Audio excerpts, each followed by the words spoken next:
at 2:17 p.m. March 14th, 1945.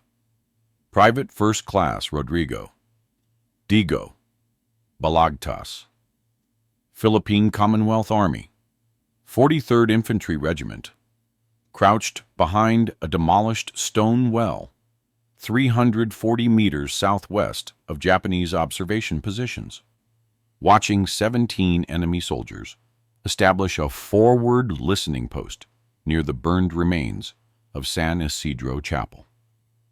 In his hands rested what his commanding officers had called absolute garbage, a bamboo launch tube packed with salvaged propellant from dud mortar rounds, fitted with a guidance system made from bicycle spokes and compass springs. The enemy Type 97 reconnaissance aircraft circled 800 meters overhead, its observer leaning from the cockpit to direct ground forces toward the Filipino resistance position. In 45 seconds, that spotter would identify the hidden American advisors coordinating guerrilla operations across 3 provinces, and the war in northern Luzon would take a catastrophic turn. But Rodrigo Balagtas had never needed West Point to understand that sometimes the simplest solutions come from the scrap heap, and today, the Empire of Japan was about to learn that lesson the hard way. Before we dive in, I want to know, where are you listening to this story from? Drop your city or country in the comments right now, and let's see which corner of the world has the most war legend fans. Don't just scroll, type it out. Your comment might get featured in the next story. The brass dismissed him. The American advisors laughed, and even his own squad leader called it a farmer's fantasy. This idea that you could take down a modern military aircraft with parts scavenged from a destroyed bicycle shop and a broken church bell.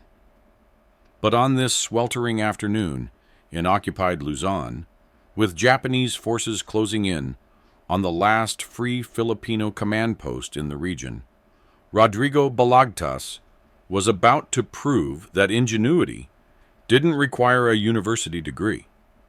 It required only desperation, observation, and the kind of stubborn brilliance that comes from being underestimated your entire life.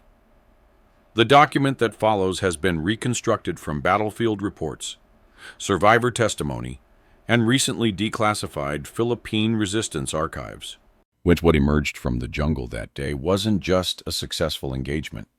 It was a legend that would ripple through guerrilla forces across the Pacific Theater, whispered in foxholes from Bataan to Mindanao.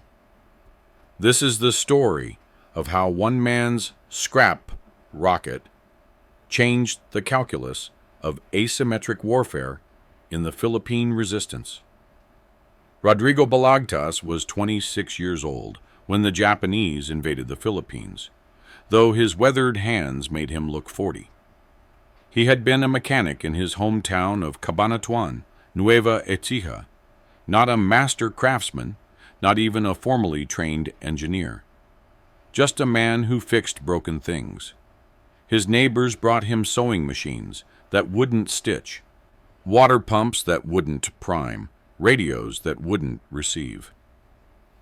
Rodrigo would sit for hours in his small workshop, tools spread across a battered wooden table, studying the guts of each device until he understood its secret language.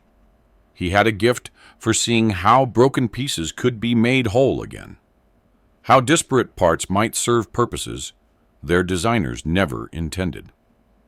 When the Commonwealth Army activated reserve forces in 1941, Rodrigo enlisted without hesitation. He assumed they would assign him to a motor pool where his mechanical skills might prove useful. Instead, he found himself issued a rifle he barely knew how to fire and assigned to an infantry regiment that had more enthusiasm than ammunition. The 43rd Infantry Regiment was a patchwork force, farmers, shopkeepers, students, all hastily trained and equipped with whatever weapons the retreating American forces could spare. Rodrigo proved a mediocre marksman and an adequate soldier, nothing more. And his officers noted his mechanical aptitude in their reports, but saw no particular application for it in a combat infantry unit. What they failed to notice was that Rodrigo spent every moment of downtime studying the weapons around him. While other soldiers cleaned their rifles and played cards, Rodrigo disassembled grenades to understand their fusing mechanisms. He examined mortar tubes to comprehend their firing systems.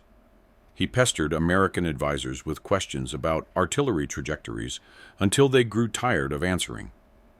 "Why do you need to know this stuff?" his squad leader, Sergeant Macario Santos, asked one evening in their jungle camp. "You're infantry, not artillery. Because understanding how things work means understanding how to fix them when they break," Rodrigo replied, and not looking up from the Japanese rifle bolt he was examining. "Or how to break them when you need to." Santos laughed. "You're not going to invent some magic weapon, Pere. Leave that to the Americans." But Rodrigo had already begun to notice something the officers hadn't. The Spanish controlled the skies completely, and this air superiority was strangling every resistance operation in northern Luzon. The turning point in his thinking came during a brutal engagement near Mount Arayat in November 1944. A Japanese spotter plane, a small, slow-moving observation aircraft, had circled overhead for 3 hours, radiating position reports that brought artillery fire down on the Filipino positions with devastating accuracy. Rodrigo and his squad could only huddle in their foxholes, helpless, while shells obliterated the jungle around them. Just 12 men died that afternoon. The plane was never touched. That night, as medics treated the wounded and soldiers dug graves, Rodrigo sat alone sketching diagrams in a notebook he'd salvaged from a destroyed schoolhouse. The other soldiers thought he was in shock. In reality, he was calculating angles, estimating fuel weights, trying to solve an impossible problem. "What if we could hit them?" he muttered to himself. "What if we could actually reach those planes?" The idea consumed him. The Japanese aircraft flew low and slow. They were perfect targets if only someone could get a projectile high enough, fast enough. The Americans had anti-aircraft guns, of course, but those were precious, heavy weapons deployed to protect major installations. Guerrilla units in the jungle had no such luxuries. But Rodrigo remembered something from his mechanic days. A customer who'd brought him a signal rocket from a pre-war festival, asking if it could be repaired. Rodrigo had studied the simple propulsion system: compressed powder, a Venturi nozzle, basic aerodynamics, nothing magical, nothing that couldn't be replicated. The question was, could it be weaponized? For weeks, Rodrigo collected materials: bamboo tubes from destroyed buildings, metal fragments from shot-down aircraft, springs and gears from broken bicycles, explosive powder carefully harvested from unexploded mortar rounds, dangerous work that left his fingers stained and trembling. His squadmates watched with bemused tolerance. "Digo's building his magic rocket," they would joke. Even the sympathetic ones thought he was wasting his time on a fantasy. The American advisors were less kind. Captain James Richardson, a liaison officer from the U.S. Army's Guerrilla Coordination Team, examined Rodrigo's prototype during an inspection in February 1945. The device looked absurd. A bamboo tube reinforced with scavenged metal bands, fitted with a crude stabilization system made from bicycle spokes, aimed using a compass salvaged from a destroyed truck. "Son," Richardson said, his Oklahoma drawl thick with condescension, "I appreciate your initiative. Really, I do. But this thing," he hefted the bamboo tube, "this is kindling, not a weapon. You know how much engineering goes into a real anti-aircraft system? We've got teams of PhDs working on this stuff back home. Sir, with respect, Rodrigo began, but Richardson cut him off. Look, stick to what you're trained for. We need riflemen, if not inventors. And for God's sake, stop wasting explosives on this hobby project. Those mortar rounds are in short supply. Rodrigo said nothing. He simply took his device back and returned to his work, ignoring the laughter that followed him. But Sergeant Santos pulled him aside that evening. Drop it, Digo. The Americans know what they're doing. Focus on staying alive. The Americans, Rodrigo said quietly, don't have to watch their friends die because a plane they can't touch calls in artillery. Santos had no answer to that. By March 1945, the strategic situation in northern Luzon had become desperate. Allied forces under General MacArthur had returned to the Philippines, landing at Lingayen Gulf and pushing south toward Manila. The American return should have meant liberation. But for the guerrilla units operating behind enemy lines, it meant something else: intensified Japanese attention.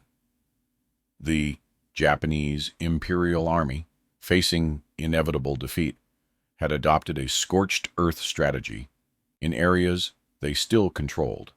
Villages suspected of harboring resistance fighters were burned. Civilians were executed. Guerrilla units found themselves hunted with unprecedented ferocity. The 43rd Infantry Regiment, operating in the jungle highlands of Nueva Ecija, had become a critical link in the Allied intelligence network. American advisors embedded with the unit coordinated information from multiple guerrilla groups, creating a real-time picture of Japanese troop movements that proved invaluable to MacArthur's advancing forces. But this made them a priority target. Japanese counterintelligence that had identified the general area of the Filipino command post, and they were systematically sweeping the region with coordinated ground and air patrols. The resistance fighters could evade ground forces. They knew the terrain intimately, could disappear into jungle trails that Japanese soldiers would never find. But they couldn't hide from aircraft. The Japanese observation planes were the key to the enemy's success. These small, lightweight aircraft, primarily Type 97s, and the occasional captured American spotter plane, flew constant patrols over suspected resistance areas. When they identified guerrilla positions, they would circle overhead, transmitting coordinates to artillery batteries or directing ground forces to the location. The resistance had no effective counter. A small arms fire was useless. The planes flew too high. The few American anti-aircraft guns in the region were positioned to protect critical installations, not mobile guerrilla units. Major Antonio Luna, the Filipino officer commanding the resistance sector, had grown increasingly frustrated. In a heated meeting with the American advisors in early March, he slammed his fist on the makeshift table. "We lose another position every 3 days," Luna said, his voice tight with anger. "Yesterday it was the observation post at Mount Balangao. Before that, the supply cache near San Jose. The pattern is always the same. Their planes spot us. We have to evacuate.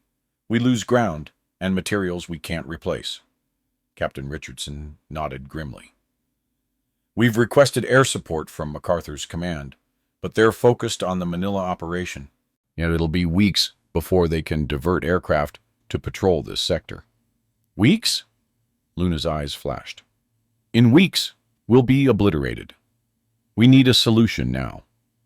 "There is no solution," Richardson said flatly. "Not with the resources we have. You can't shoot down planes with rifles and grenades. That's just reality." It was at this moment that Sergeant Santos made a suggestion he would later regret. "Sir," Santos said hesitantly, "Private Balagtas has been working on something. A kind of improvised rocket. For anti-aircraft use. The room fell silent. Richardson's expression cycled from confusion to recognition to barely concealed anger. "The bamboo tube?" he said. "Sandus, I told him to drop that nonsense weeks ago. With respect, sir, he's made improvements. It actually launches now." "Oh, I've seen it."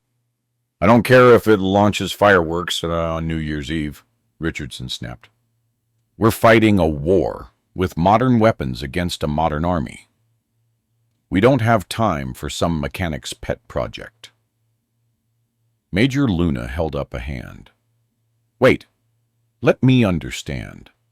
This soldier has created a functional anti-aircraft weapon?"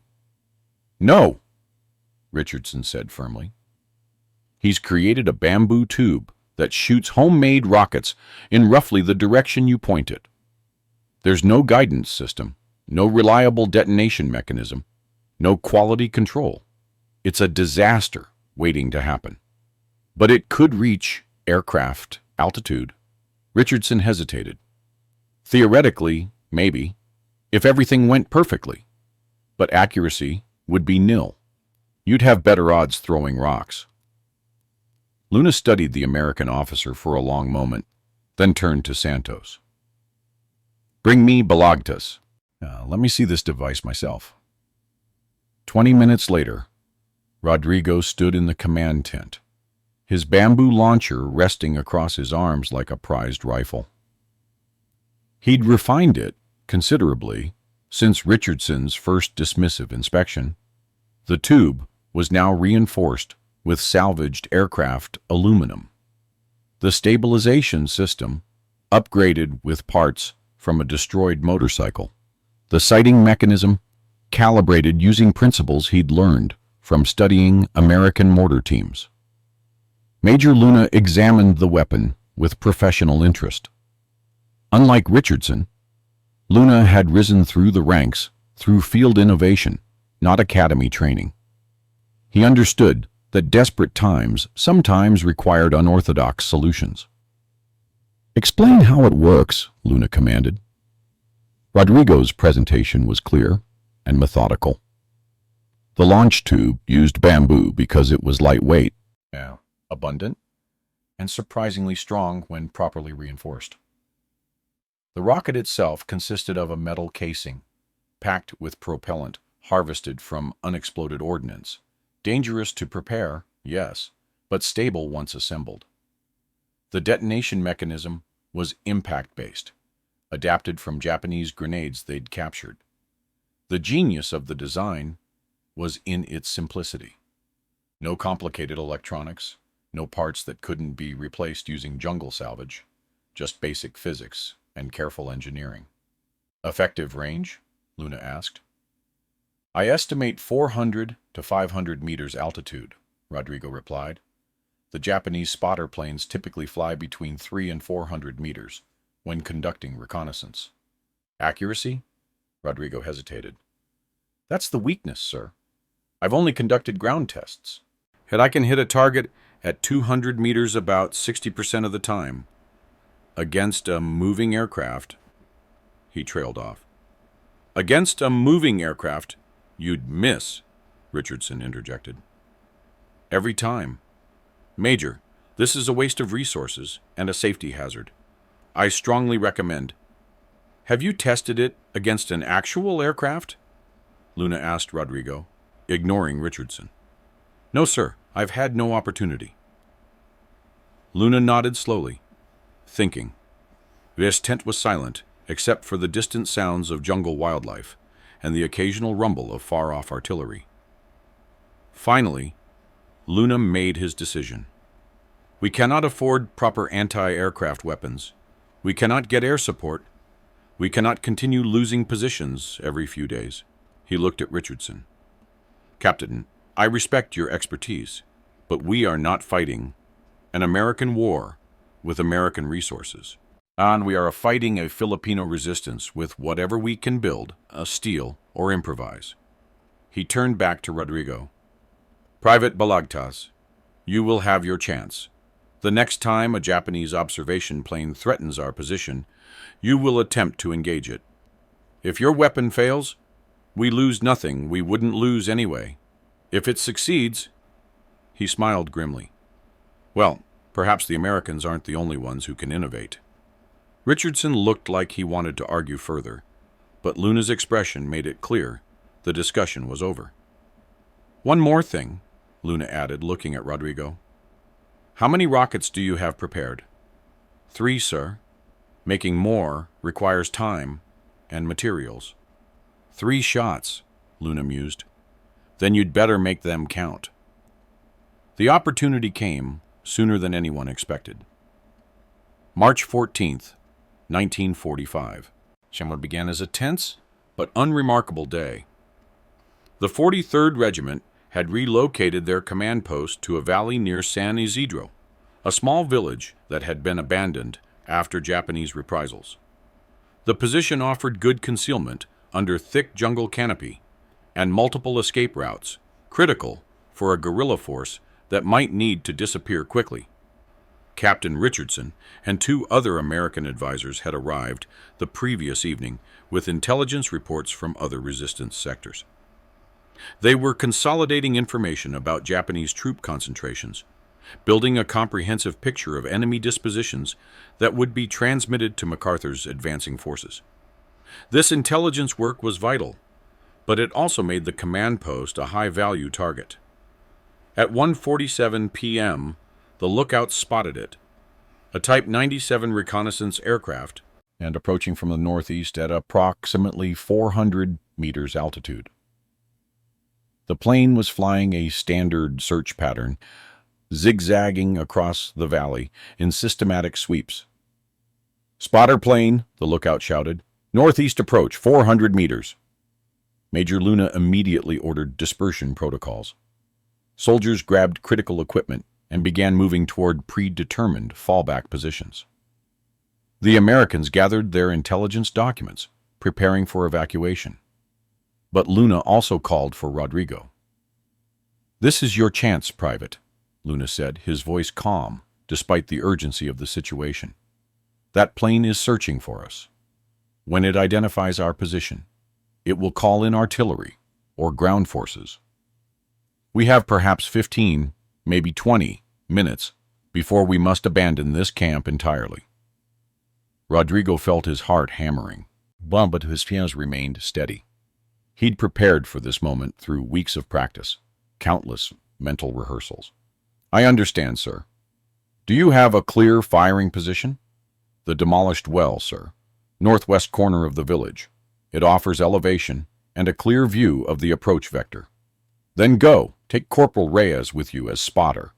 You have 3 rockets. Make them count." Rodrigo nodded once, sharply, then grabbed his equipment. The bamboo launcher, the 3 precious rockets wrapped in protective cloth, a set of hand-drawn calculation tables he'd prepared for different ranges and wind conditions. Corporal David Reyes, a former school teacher who'd proven adept at battlefield observation, fell in beside him as they moved through the village ruins. The stone well had been demolished during an earlier Japanese sweep, but its partial walls still provided good cover and a stable firing platform.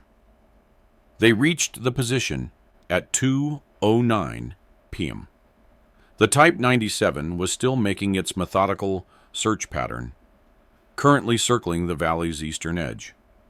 The pilot clearly hadn't identified the guerrilla position yet, but it was only a matter of time.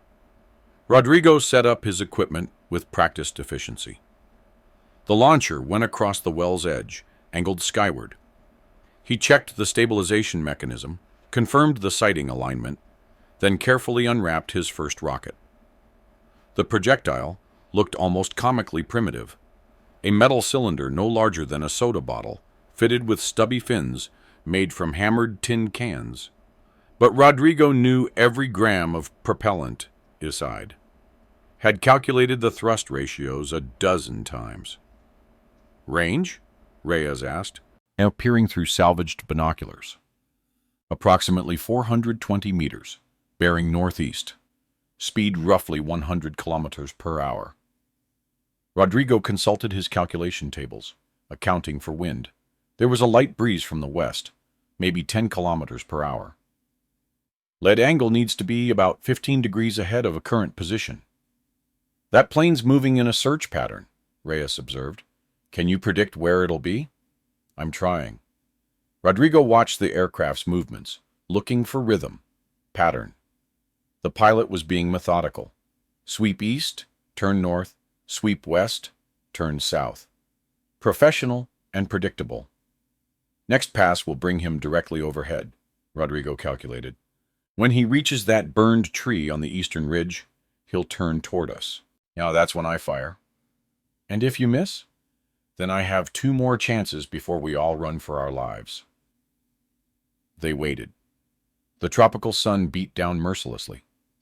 Sweat dripped into Rodrigo's eyes, but he didn't move to wipe it away. His hands needed to stay on the launcher, maintaining perfect position. At 2:14 p.m., the Type 97 reached the burned tree and banked into its turn, exactly as Rodrigo had predicted. He's coming around, Reyes whispered, as if the pilot might somehow hear them over the aircraft's engine noise. Rodrigo's finger rested on the firing mechanism, a simple lever that would strike the rocket's ignition cap. His entire money was focused on this moment. Every calculation, every hour of preparation, converging on the next few seconds. The plane completed its turn, now heading directly toward their position, and descending slightly to 400 meters. The observer in the back seat was leaning out, scanning the ground below with binoculars. 5 seconds, Rodrigo murmured, tracking the aircraft through his improvised sight. 4, 3, 2. He pulled the lever. The rocket ignited with a sharp crack and a bloom of smoke. For one terrible heartbeat, Rodrigo thought it had misfired. The projectile seemed to hesitate in the tube. Then physics took over, and the rocket shot skyward with surprising velocity, trailing smoke and sparks.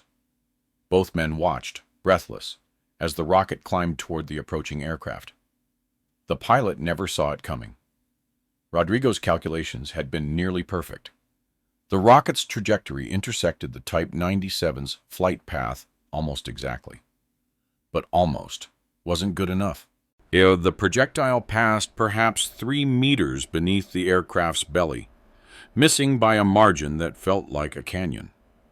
Short, Reyes called, though Rodrigo had already seen it. You need more elevation. But Rodrigo was already adjusting, his mechanic's instincts taking over. The rocket had performed exactly as designed. His calculations had simply underestimated the aircraft's altitude slightly. He grabbed his second rocket, made rapid adjustments to the launcher's angle. The Type 97, alerted by the smoke trail, had broken its search pattern. The pilot banked hard, climbing rapidly, while the observer scanned frantically for the source of ground fire. He's seen us, Reyes said urgently. He's going to radio our position. 30 seconds, Rodrigo replied, loading the second rocket with hands that remained impossibly steady. I need 30 seconds. The aircraft completed its evasive bank and leveled out, now at roughly 500 meters and climbing. The pilot was doing exactly what he'd been trained to do: gain altitude, escape the threat, transmit coordinates. But Rodrigo had counted on this reaction. He'd studied how pilots responded to ground fire, how they instinctively sought safety in higher altitude. His second rocket was already loaded and aimed. The calculations adjusted. The Type 97 steadied in its climb, the pilot likely preparing to transmit. Rodrigo fired. This time, there was no hesitation. The rocket leapt from the tube with perfect ignition, arcing upward on a trajectory that looked impossibly precise for such a crude device. Rodrigo had led the target perfectly, anticipated the climb rate, accounted for the wind. and the rocket and aircraft converged at 520 meters altitude. The impact wasn't dramatic, not at first, just a sudden bloom of smoke and debris beneath the aircraft's tail section. For a moment, it seemed like the plane might keep flying. Then the tail assembly simply fell off. The Type 97 pitched forward, its aerodynamics catastrophically compromised. The pilot fought for control, but without a tail, the aircraft was simply a falling object with a propeller. It began spinning, a terrible, spiraling descent that accelerated with each rotation. The crash came 14 seconds later, the aircraft slamming into the jungle canopy 800 meters northeast of the village with a sound like thunder. A plume of black smoke marked where it had gone down.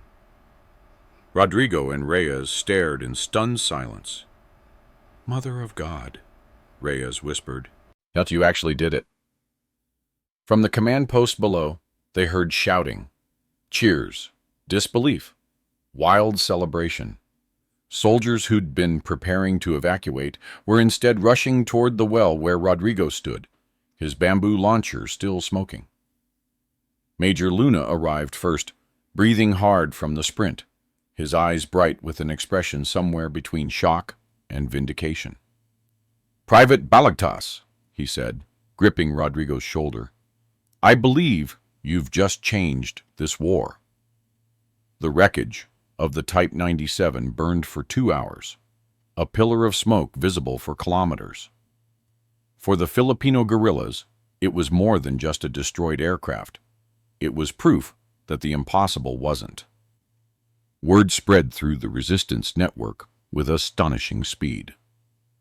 By evening, guerrilla units across 3 provinces had heard some version of the story. A Filipino private with a bamboo rocket launcher had shot down a Japanese aircraft. The details varied wildly in the telling. Some versions had Rodrigo downing 3 planes. Others claimed he'd destroyed an entire squadron. But the core truth remained. A man dismissed as a dreamer had accomplished what trained officers thought impossible. Captain Richardson's reaction was complex. As a professional soldier, he had to acknowledge the practical success. The Japanese aircraft was destroyed. The command post was saved. The intelligence work could continue. But as someone who'd publicly dismissed the entire project as fantasy, he found himself in the uncomfortable position of having been dramatically wrong. To his credit, Samuel Richardson didn't try to minimize what had happened. That evening, he sought out Rodrigo at the makeshift workshop, where the private was already preparing more rockets. "Private Balagtas," Richardson began, his Oklahoma drawl softer than usual, "I owe you an apology." Rodrigo looked up, surprised. "Sir? I called your work garbage. I told you to stick to what you were trained for. I was wrong." Richardson gestured at the bamboo launcher. "This thing, this works. Against all my professional judgment and engineering training, it actually works."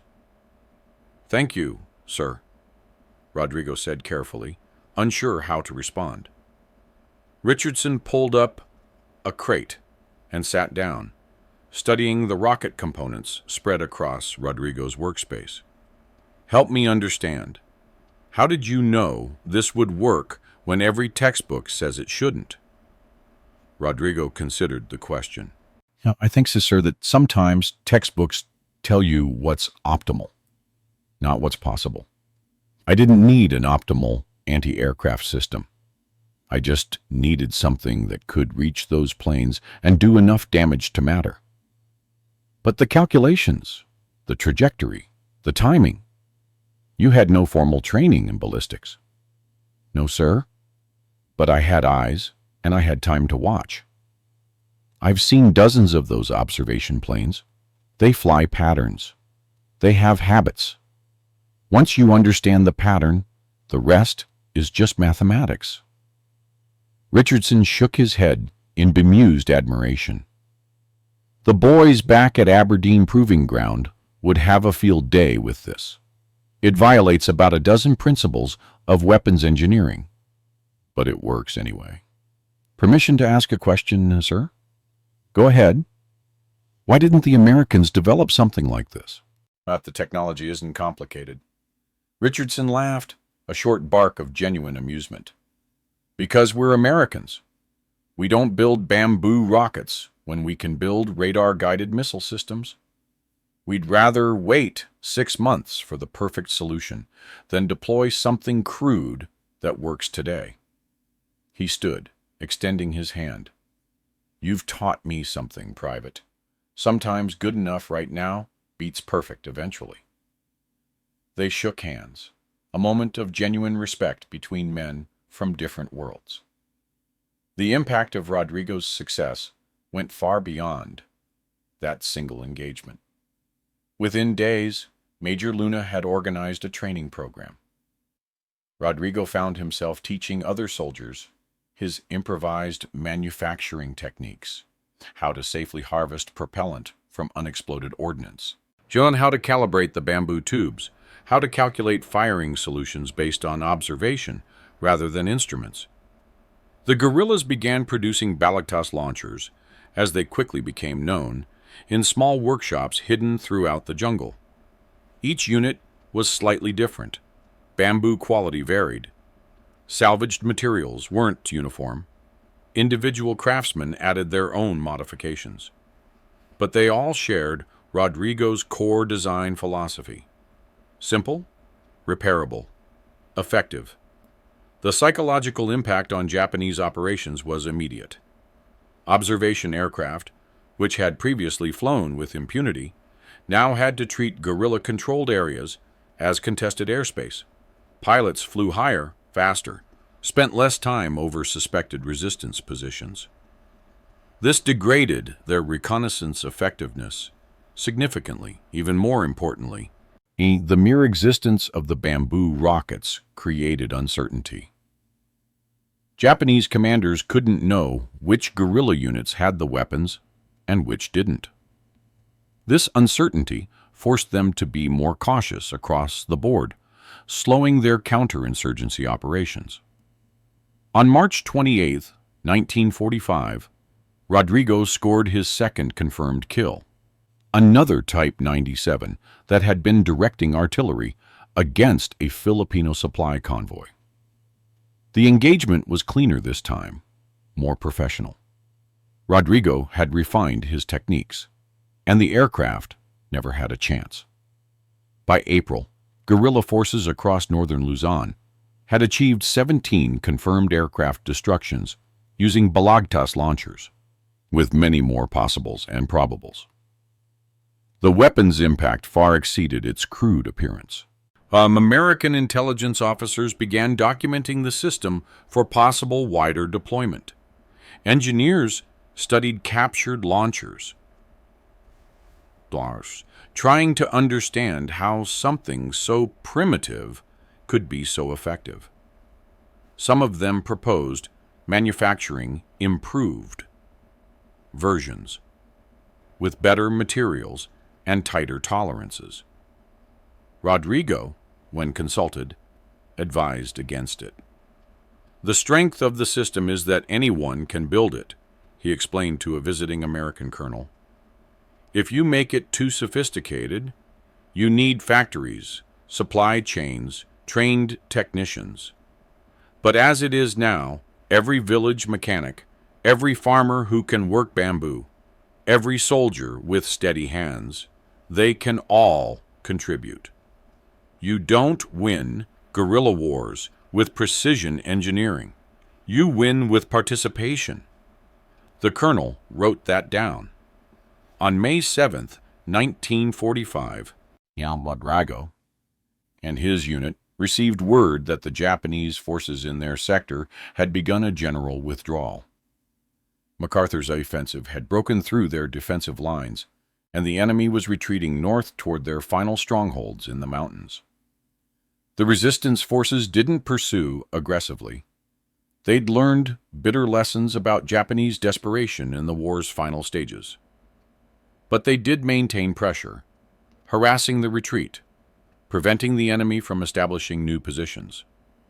During one of these harassment operations, Rodrigo's unit encountered a Japanese artillery battery attempting to set up a covering position. The battery had air support, a lone observation plane, an older model that looked like it had seen better days. Rodrigo's squad leader looked at him. "Can you get it?" Rodrigo studied the aircraft's pattern. He had noted its altitude, and speed. "It's in range." "Then make it count. That plane's the only thing keeping that artillery battery effective." Rodrigo set up his launcher on a hillside overlooking the battlefield. By now, the procedure was so familiar, it felt like muscle memory.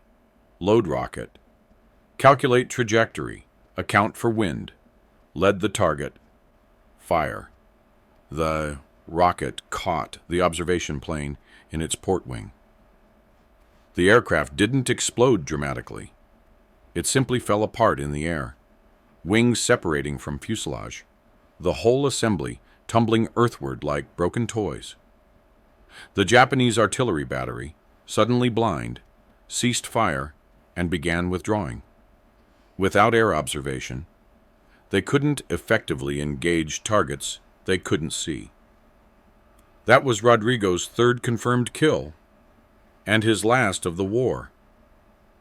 When the war ended in August 1945, Rodrigo Balagtas returned to Cabanatuan. The town had been devastated. Burned buildings, mass graves, the terrible scars of occupation and liberation. But it was home, and like thousands of other Filipinos, Rodrigo set about rebuilding. He reopened his mechanic shop. The sign above the door was new, hand-painted by his neighbor. "Balagtas Repairs, we fix everything." It wasn't quite true, but it was aspirational enough. The military offered him recognition. The Philippine Commonwealth Army promoted him to sergeant and awarded him the Distinguished Conduct Star. The Americans, through Captain Richardson's recommendation, gave him a Bronze Star for valor. There was talk of bringing him to the United States, putting him through proper engineering school, perhaps even working with weapons developers. Rodrigo politely declined. "I'm a mechanic," he told the recruitment officer. "My country needs mechanics more than it needs engineers right now. We need people who can fix what's broken, who can make do with what we have." The officer tried to argue, but Rodrigo's mind was made up. What few people outside the military knew was that Rodrigo's bamboo rocket system had been documented, studied, and incorporated into U.S. Army guerrilla warfare training materials. The manuals didn't call it the Balagtas launcher. They used the more formal designation, Expedient Anti-Aircraft Device Type 1, in official documents. But in the field, the nickname stuck. Similar improvised systems appeared in later conflicts: Korea, Vietnam, dozens of insurgencies across the developing world. Most were crude approximations of Rodrigo's design, but they all shared his fundamental insight. Air superiority could be contested by even the most poorly equipped forces if they were willing to innovate. Rodrigo himself never sought fame. He ran his repair shop, married a schoolteacher named Elena, raised 3 children who never quite understood why American veterans sometimes showed up to shake their father's hand and buy him drinks. In 1973, a young Filipino historian working on a dissertation about the Philippine resistance tracked Rodrigo down. The old mechanic, now 54 and still working in his shop, agreed to an interview. "Did you think you were changing warfare?" the historian asked. Rodrigo laughed. "I thought I was trying not to get killed by a spotter plane, and anything beyond that was just good fortune." "But your invention—" "It wasn't an invention," Rodrigo interrupted gently. "It was a repair. The war was broken. I fixed one small piece of it. That's all. Do you think your approach, improvisation, using available materials. Do you think that's applicable to modern conflicts?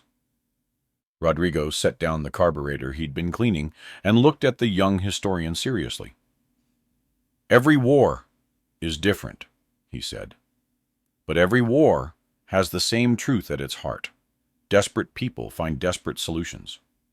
The side that's willing to try things everyone says are impossible, that's the side that survives.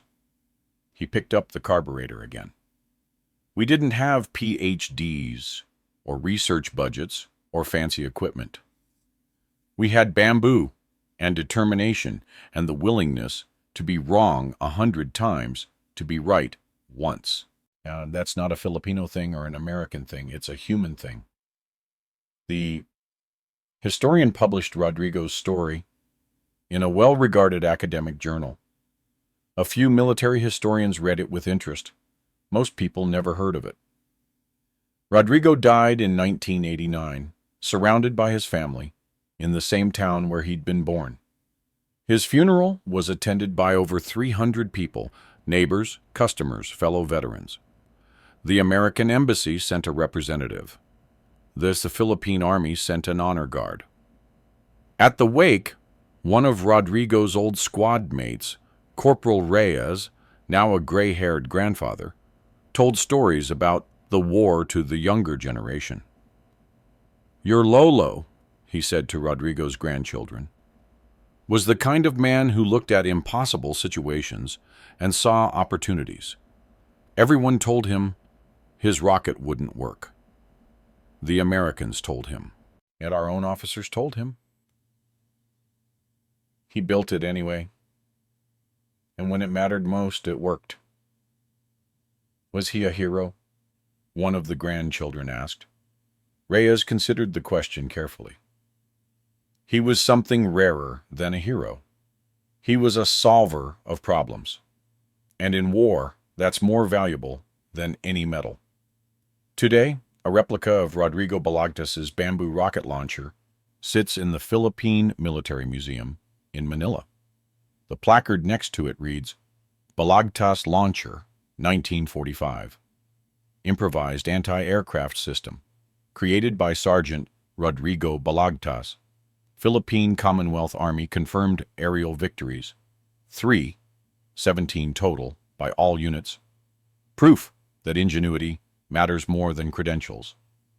The placard doesn't mention that the launcher changed tactical doctrine for guerrilla forces worldwide. Now, it doesn't explain how a mechanic with no formal engineering training created a weapon that challenged fundamental assumptions about asymmetric warfare. It doesn't need to. The evidence speaks for itself.